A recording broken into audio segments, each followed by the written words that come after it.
At that point, we have two AIs communicating with each other, both trying to build a relationship with each other, one selling, one potentially purchasing. And at some point, a transaction may occur. When that transaction occurs, we effectively establish a precedent that an AI system, supervised or unsupervised, made an investment decision pitched by another AI system, supervised or unsupervised, leading to the question of, will venture capital as an industry exist anymore after that? Work is changing, quickly, irreversibly, and often invisibly. I'm Chris Fanchi, and this show is about understanding where it's headed and how we stay human in the process.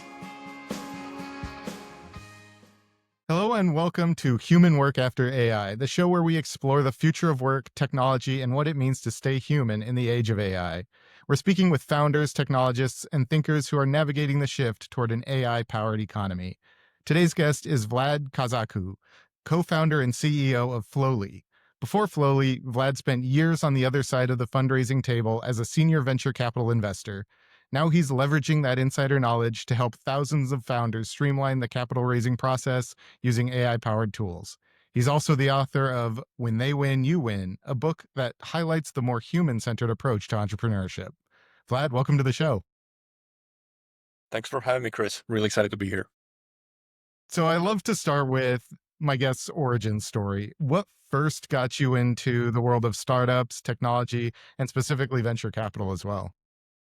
Sure thing. I mean, it's probably not the usual story that you'll hear, but it started almost as an accident by spotting a problem while I was still in college in upstate New York, at the University of Rochester.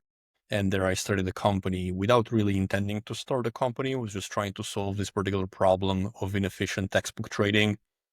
And we were very lucky to assemble a great team of students who wanted to do things outside of their curriculum and gain practical experience. We built the company, and about 11 months after we started, we got an acquisition offer for the technology that we built. We ended up turning that down because we were young and thought we were going to do better. We should have definitely taken the money at that time, but that was really the very first opportunity to get inside the technology space and startups and learn about venture and raising and everything. And that really set the stage for my journey into venture capital, which happened through the network that I built as a result of that particular opportunity. So talk a little bit more about that. What was life like in the venture capital space? Yeah, I mean, I started my career at FFVC in New York, then went on at View Venture Partners, then worked at a multifamily office where I led initially the Southeast and the whole East Coast for them, and then went over to Fuel Venture Capital. I spent almost all my time doing pre-seed and seed investments and did a few Series A and Series B. And over that time, did about 120 investments across, North America, Europe, and Latam.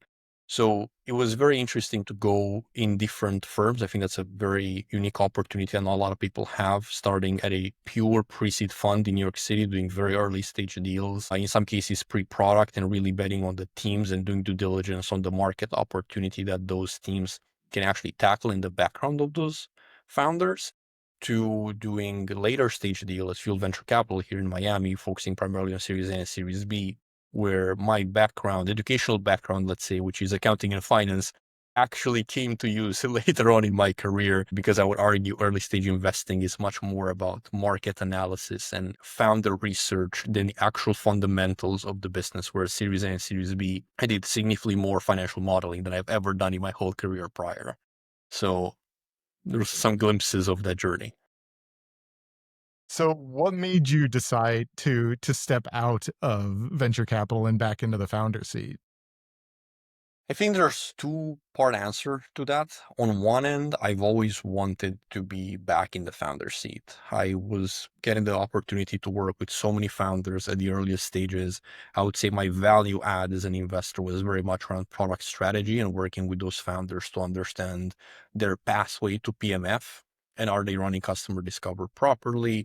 That's also because I was trained as a design thinking consultant in my previous roles, so that allowed me to take a more systematic approach to helping them find PMF. And I really enjoyed that process. I wanted to help more than my time allowed. And roughly 4.5 years ago, we started the company Flowlie, which is not the Flowlie of today, but we were trying to figure out, can we automate the process of due diligence for VC and B shops? Because we were in venture and we wanted to help our analysts be better and more efficient. And we were getting a lot of deals in some weeks, 100, 350 deals, and it's just physically impossible to do research on all of them. So it really started as a nights and weekends project out of that each of building something. Said, okay, like let's try. Let's see if there's a market for this. We learned about 2.5 years later that there was no market for that technology and with that pivoting, which resulted in the Floaty technologies of today. But it was a very, let's say, incremental step-by-step journey into that started with a very little commitment of, roughly 10, 15 hours a week initially. So what caused the pivot other than seeing that it wasn't really working? How did you decide where to turn to after that? Sure. So that's a very interesting story because the technology was working. We were delivering value, but we made a very big bet on a behavioral shift of our end consumer, which were the VC and PE shops, needed in order for us to actually sell our product to them. What I mean by that is we were betting that AI and really more broadly, like data analytics at scale would allow firms to not hire as many analysts as they usually do because our research can help them do that job faster. Now, the reality is that an analyst is much more than just doing research. And the shift from a human to a system to a yeah, I would say system is probably the best way to describe it, a technology system was just not as immediate to them. I think we're just simply too early. I think nowadays, and we're seeing a lot of companies nowadays actually building what we built 4 years ago, and they're having some commercial success and traction. I don't know exact numbers, but it's a very different time nowadays, and people are much more open to actually replacing human work with AI systems than they were prior. And the pivot happened organically because founders were interested in the analytics that we were providing investors on their companies and wanted that data and that work so that they can negotiate better terms with VCs. So they said, hold on a second, what if actually our technology makes a lot of sense, but the consumer is actually the data provider and the data the end consumer is actually the one that we were simply using for data provider, which was the founder. And that was a one shift. We morphed the technology into the new product. And for almost 2 years now, we've been building in that direction. And the success is clearly more obvious than the previous one. So you mentioned in our previous conversation that founders using your platform have raised over $600 million. What part of the process is Flowly really streamlining the most that's making the difference for them? Yeah. And really the answer is everything. Everything that's pre-transaction. So from the moment you're attempting to raise capital, meaning you're thinking about structuring your round, or thinking about how much capital you need, what's the valuation, what's the right instrument you're going to be using, or powering that decision using real-time market data in a very opinionated vertical software solution that guides you through that particular round opening workflow. And then from there, it's investor research, identifying the right investor at the right firm specifically targeted to your company. And we use different algorithms that we developed in-house in order to be able to do that predictiveness of how likely is an investor to be interested in your particular company. We've mapped almost all the transactions that have happened over the last 4 years globally, certainly US and in most countries around the world. And that allows us to get all the data that we need to understand the investment behavior. And then from there, we do what we call our network analysis, meaning we're able to identify intro paths in your particular network that link to the people we've just identified to make that process easier to say, hey, Chris knows Vlad. I should ask Chris for an intro to Vlad. And the system actually surfaced all of that to you automatically, all the way to meeting. Everyone is using a recorder nowadays. We're able to pull that recording, give tactical feedback afterwards, map your to-dos, next steps, prepare your follow-ups, and map all of it in a CRM that self-updates. Our goal is really to unlock as much time back as possible to the founder that ideally all they have to do is just go to the meeting. That's the end state. I don't think we're there yet, but I think we'll be there realistic in the next 6 months or so. Wow. How have you seen things speeding up? And has the overall AI technology environment helped speed up your progress?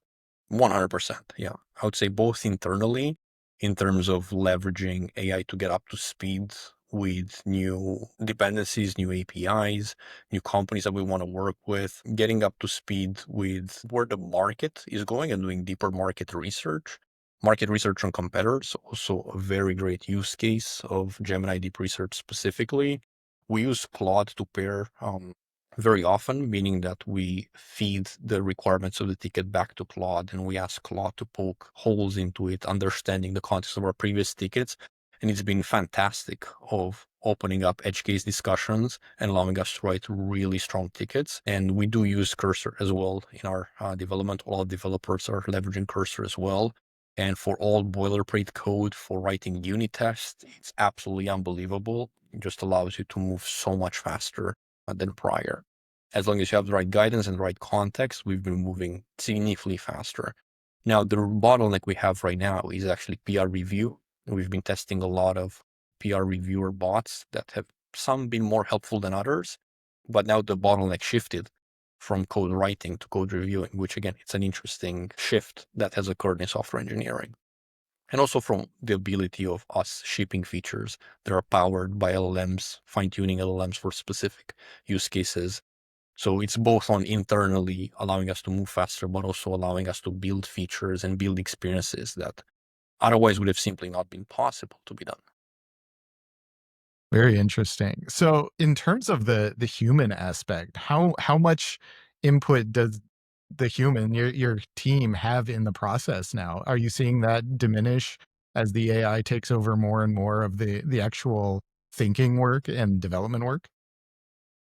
I think there's really two ways of saying input.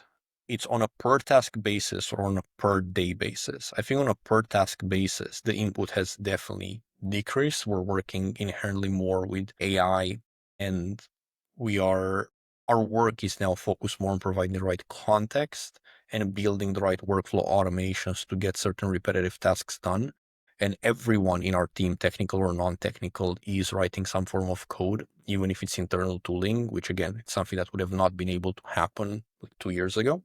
Now, when you look on a per day basis, I would actually say that input has increased. And the reason behind it is people are seeing this wave of productivity and are getting so excited about what's possible that really the radar screen, the way we think about it at Flowlie, is like what you're seeing on your radar screen, like what's the universe of visible opportunities has expanded so much.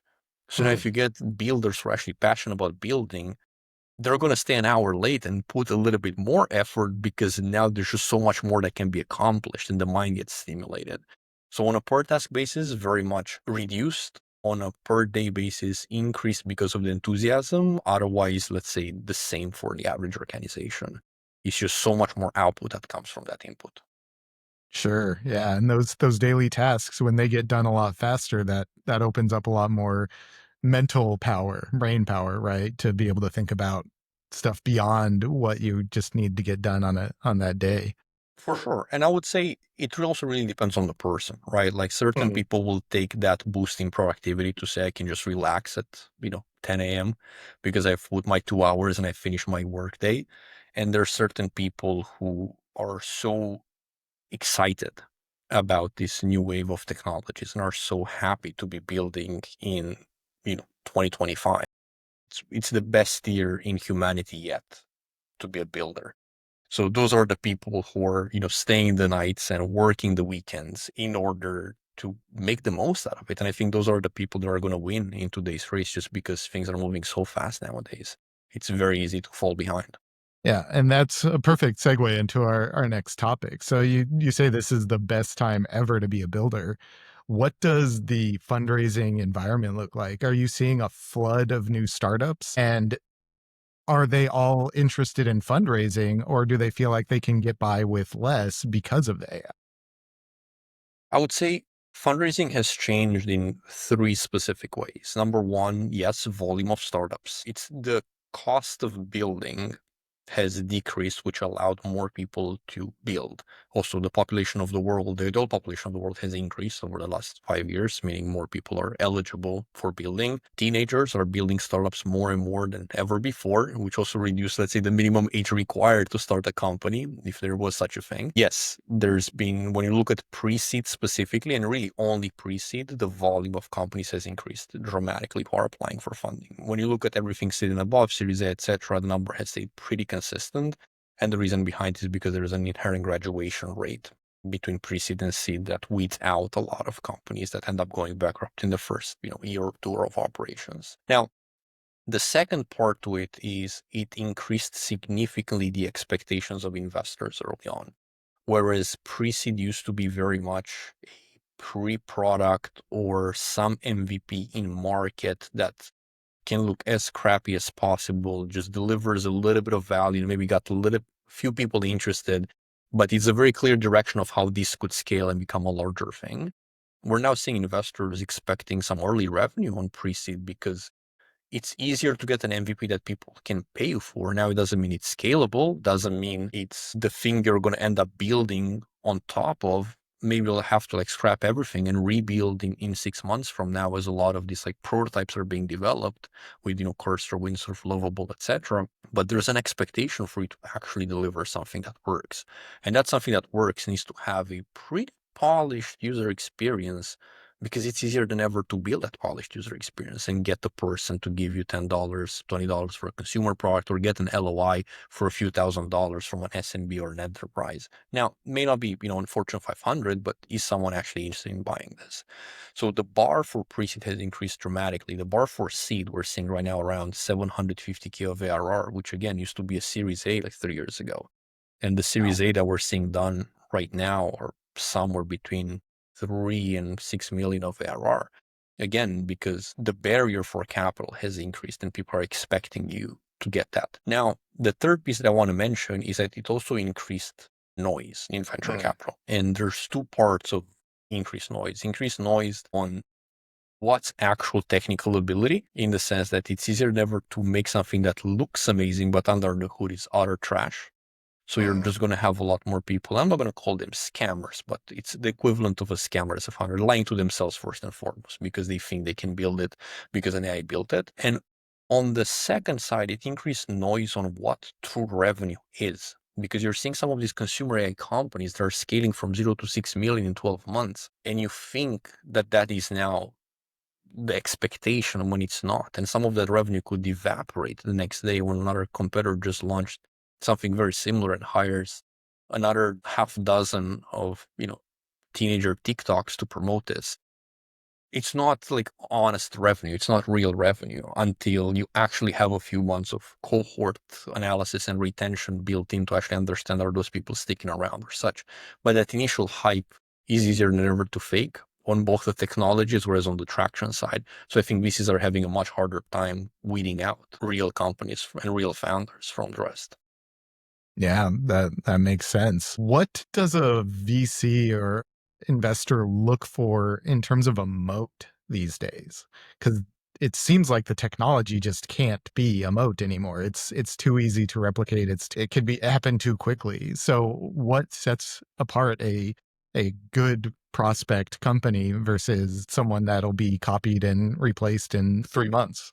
That's a fantastic question, and a very hard one to answer, quite frankly. I would say there's at least a few parts to it, because you mentioned that technology cannot be a moat anymore. And I would push back a little bit on that, in the sense that I think technology can be very opinionated, and taste is very hard to find in LLMs nowadays. Maybe that'll change with time, but a person who actually understands the process they're trying to solve and has a really good eye for design and understands user experience better than most people, will always craft a superior technology that it's hard to be copied one-to-one.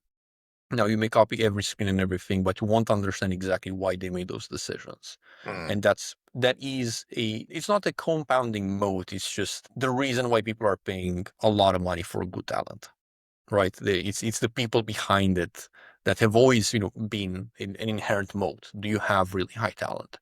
Now, there's a big data component that is being discussed right now.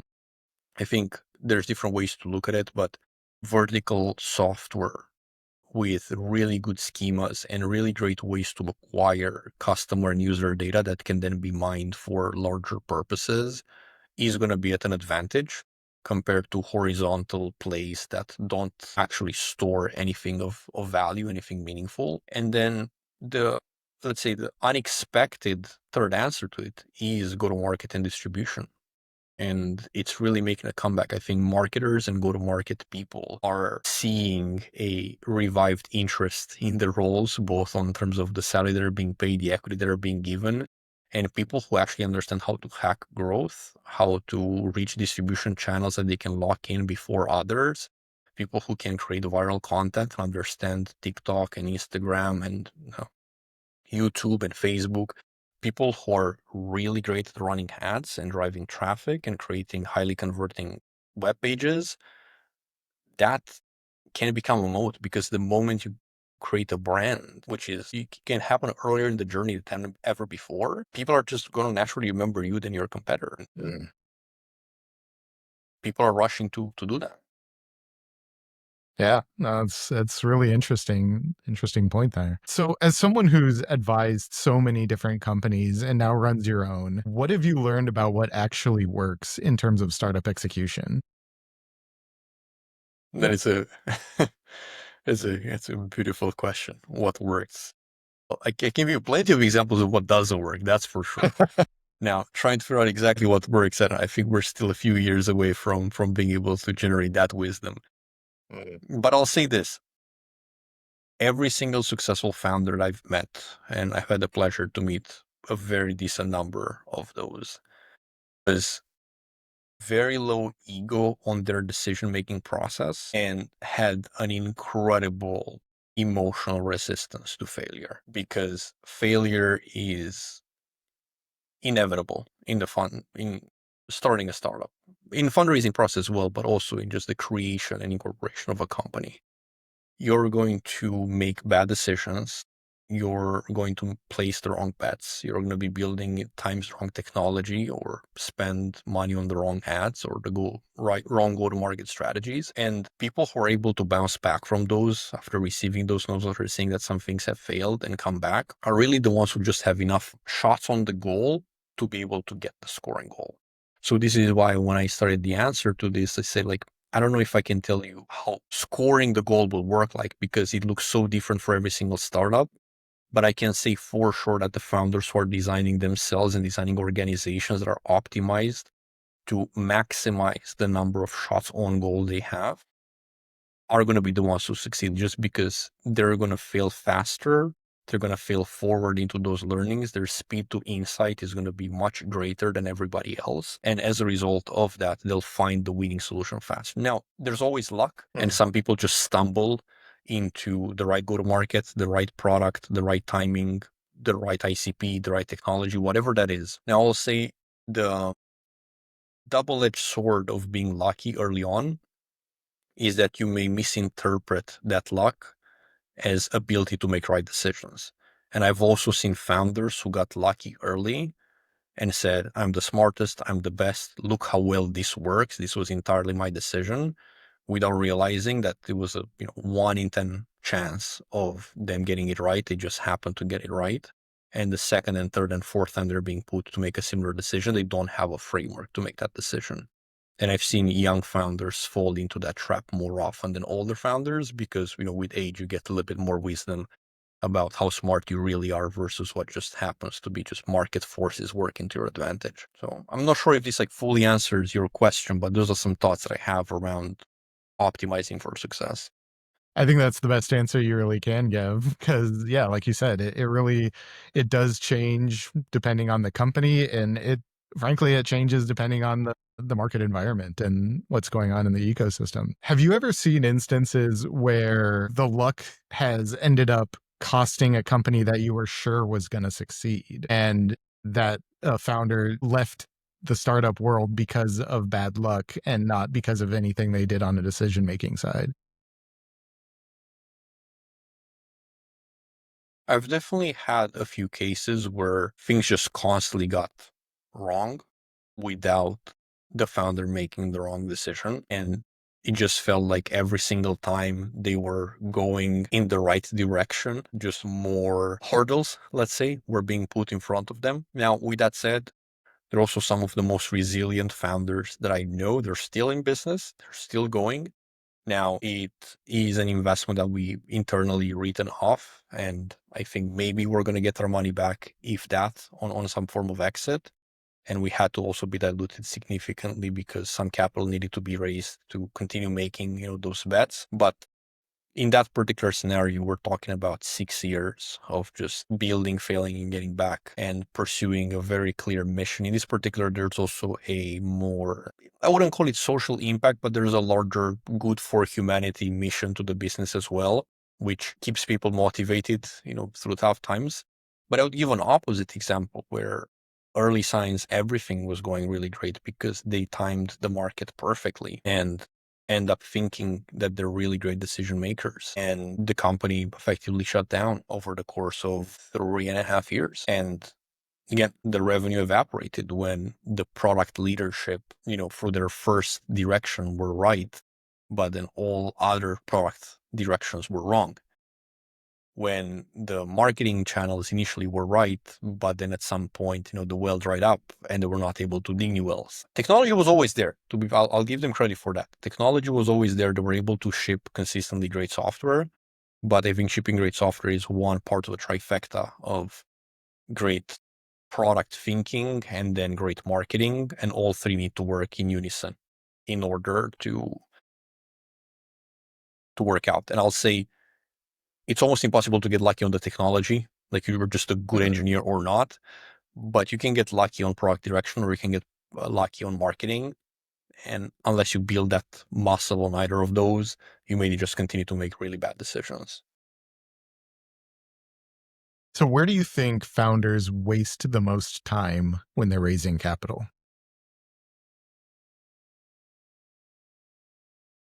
I mean, the whole process is very inefficient, to be very clear. So I'll start the answer with everywhere.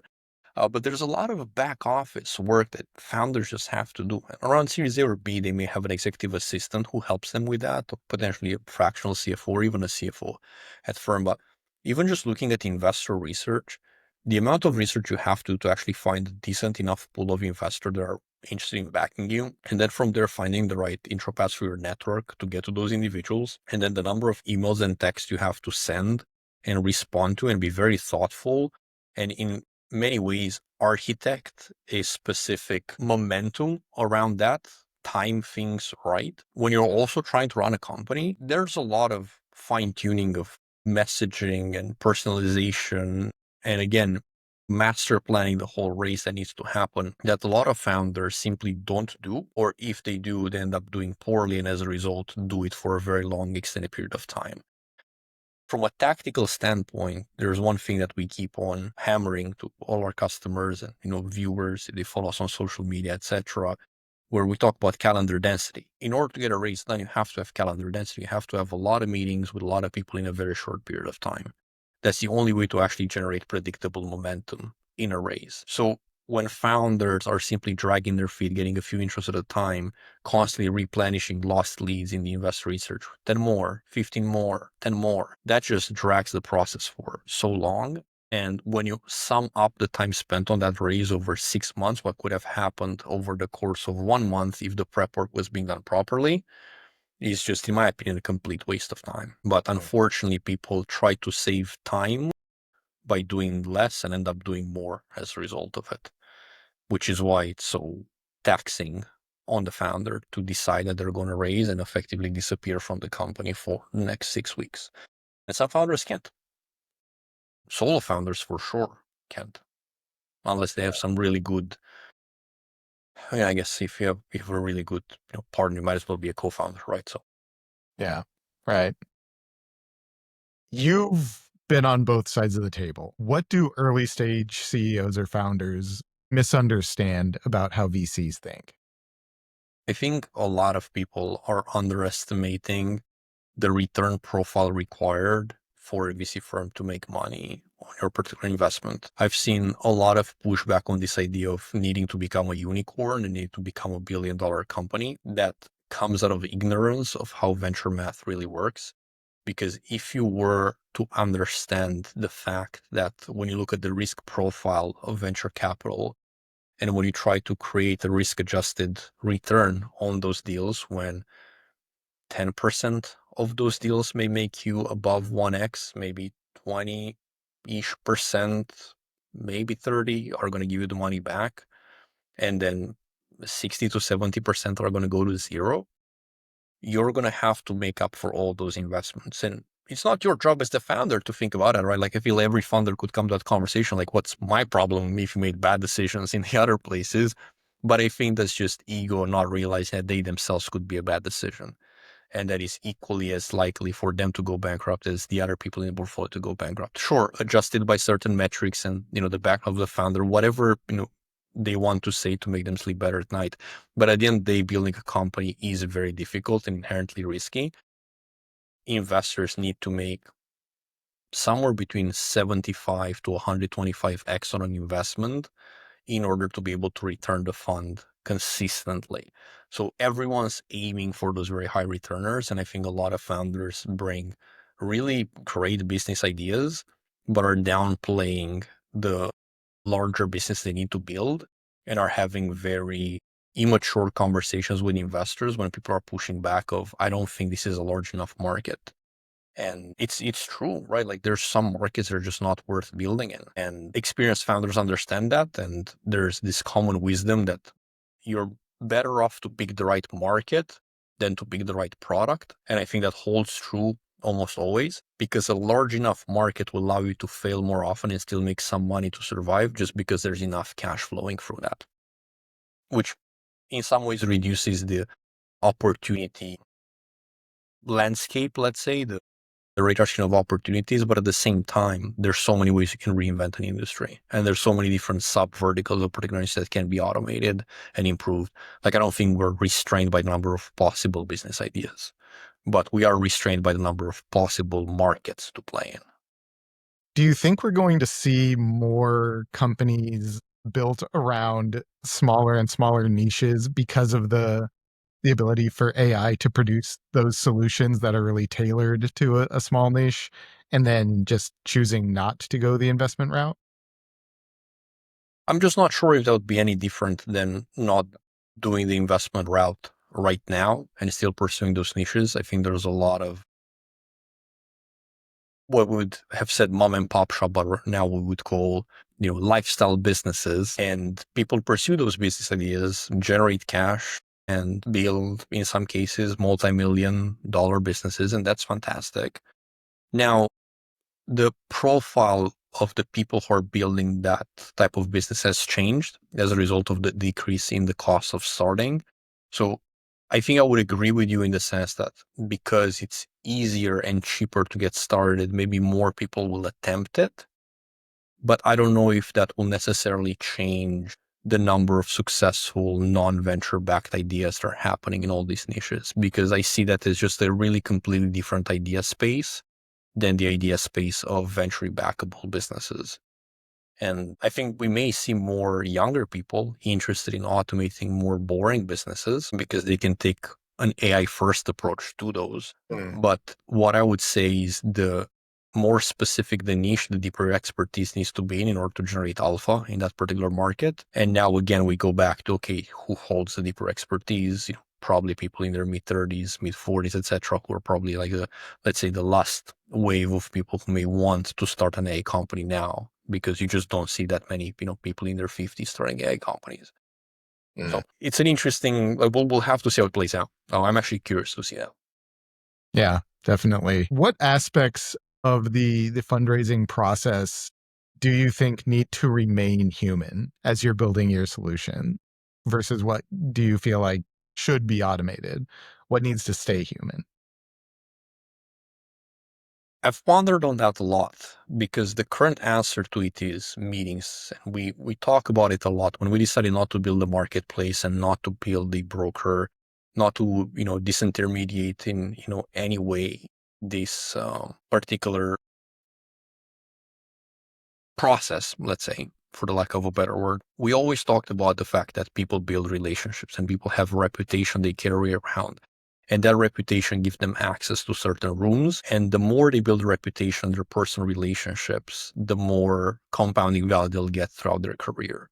And everything that we've designed as Flowlie is designed to really be behind the scenes. You may not even know the people or the raises we've worked on, and it's by design because we want the founders to take as much of the credit as possible. If they want to mention that, that's awesome, but they don't have to. And really making that CEO allow them to have more relationships, build better networks, and mine those networks better in order to get a raise done. That part is inherently human. I mean, you cannot, sit and grab a beer or a coffee or lunch with an AI, but you can with humans, or at least not for the moment. I mean, I don't know what Optimus will work in V3 or some of these new AI bots. But regardless, the point stands. Now, there is a counter argument to that, which when we're looking at our product roadmap, we're looking to automate everything with the exception of the meeting itself. But one may ask, why stop there? Why not try to create a digital avatar of a human that can sit in those meetings, answer all the questions, and start building that relationship? That would be an optimization of time, right? Mm-hmm. Now, it's going to be technically more and more possible. I just don't know how the industry will work after that, because if you agree with that statement, then you also have to agree with the statement that the other party may do the same. And at that point, we have two AIs communicating with each other, both trying to build a relationship with each other, one selling, one potentially purchasing. And at some point, a transaction may occur. When that transaction occurs, we effectively establish a precedent that an AI system, supervised or unsupervised, made an investment decision pitched by another AI system, supervised or unsupervised, leading to the question of, will venture capital as an industry exist anymore after that? And we've had one of these conversations with one of our investors where we said, if we are not only correct on the direction that we're building towards, but we're actually able to build all the technology we want to build, there may be a point where we are forced to make the decision, do we want to take the humans out of venture capital? And when we take the humans out of venture capital, we're inherently taking the venture capital industry out of market, because VCs are nothing but a directed flow of capital from LPs to the end consumer. VCs are building brands in order to attract deal flow, in order to be able to direct LPs' money to those particular founders. And sure, there's alpha in peaking, which is decreasing every single day as more people go and develop more analytical solutions to it. There's value add that for 99% of VCs, it's zero, or in some cases negative. And that's just the honest truth. A very small fraction of VCs actually provide value. So when you look at that 99% of the market that doesn't provide any value outside of just directing capital from LPs, why would they have a job in the first place? Why wouldn't LPs just put money into this system and get it allocated to the right decision? And now you're going to enter an era of borderline algorithmic trading. But what we've seen, in the early 2010s in the public markets, and there's been winners and there's been losers through that. But also a lot of people either lost their jobs or changed their jobs completely. I think if we were to take the human out of the equation completely, I think we may see the actual end of venture capital as an industry, and regulations will have to change as well for that. Like, what will a accredited investor even mean? Will we have actual mutual funds and ETFs and hedge funds that are just deploying directly to private markets? I don't know. It's just a very fascinating question to ask. So Yeah. And I think you can make the same kind of discussion around any kind of sales, where especially higher ticket sales, where at what point, if we start removing humans from the decision making process, does it just completely change the nature of the business? And it's very interesting to think about. that's true. I think the only difference, well, there may be multiple differences, but the only difference that comes to mind right now is you said that is the fact that the sale usually has an implementation afterwards that may or may not be handled by the AI. So there's a component, okay, we may decide to purchase this technology solution. How are we actually going to make use of it? Capital doesn't have that problem because capital goes into a bank account, and there's no specific, everyone can spend capital in any way they want. If I were to tell you, hey, I'm just going to send you money in your bank account every single week, you wouldn't have to worry, okay, but will that add work on my plate? Yeah. whereas tools and systems and consulting processes may add work on our plate. So Yeah. similar, but somewhat different. Yeah. So I'll close out with this. What gives you the most optimism about human work in the years ahead? I just always believe that we're a very intelligent and creative species, and we'll always find ways to make things work. And every time we were, let's say, posed with a global threat of any kind, natural disasters taken out of the equation, obviously, or at least for the moment, until we're able to control them, we were able to find ways outside of that. And that gives me a lot of hope that we will build not only the right models and light infrastructure, but the right applications on top of it that will make the world more productive than there ever been. Now, do I have the same level of optimism and hope about the political system in order to create and reinvent statehood, quite frankly, and laws and regulations to, be prepared for the economic change that is happening and it's coming our way? Not really, but that's just, again, going to be a problem that we as humanity will have to solve. And some countries are going to be better prepared for it. Some countries are not. Like, I'm shocked by the fact that we're not running more small sample UBI experiments, because we're about to have about 85% of the global population be economically useless in knowledge work in the next 5 to 10 years, if not earlier. What are those people going to contribute to the broader economy? I don't know. Like, there's just so many questions that I would hope more world leaders and, state and local governments would be asking right now, because I believe the private sector will march with a speed that is ever increasing towards that goal, because they won't wait for regulation to come and change in order to give them the approval to build what they want to build. And I think we may find ourselves in a point where we've overbuilt and overchanged, but we have not really put the right guardrails and structure in place to sustain that. So overall, I remain incredibly optimistic for sure, but I believe we're going to see some unbelievable shifts of power from either the public sector to the private sector, or just overall between countries, where some countries are going to grow so fast, so large, and others are going to stay like decades behind, centuries behind, when we look at the larger scheme of, the larger timeline of history. So, but I'm excited. Like, I'm all here for chaos. Like, the reason why we're entrepreneurs is because we thrive in chaos. Like, if everything was planned out, we would have really boring lives. Yeah, absolutely. Well, very interesting final thoughts there. Thank you so much for that. Vlad, thank you for joining me on the show. Can you tell everyone where they can find you, learn more about Flowlie, and follow you? Absolutely. I'm starting to be more active on LinkedIn. That's Vlad Cazacu, VLADCAZACU, at LinkedIn, Vlad on most other platforms where I'm somewhat active. And in terms of Flowlie, FLOWLIE.com, that's our website. It's very easy to sign up and get in touch with us. We also try to do more webinars and events across the country, and also digitally, where everyone can join. So if anything, join us for some of our webinars, learn more about fundraising and hiring and financial modeling, depending on what partners we choose for that particular webinar. And if you are in the market for a raise, I would say pre-seed, seed, series A or B, give us a try. It's free to start for 7 days, and we hope in those 7 days we'll convince you that we're the right platform to help you streamline fundraising. Fantastic. To everyone listening, if this conversation made you think differently about the future of work, AI, or your own startup journey, please subscribe, leave a review, and share this episode with a friend. Thank you once again, Vlad, and thank you all for tuning in. Thanks so much, Chris.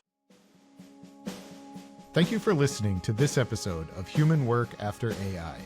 Be sure to subscribe on your favorite podcast provider so you never miss an episode, and we'll see you next time.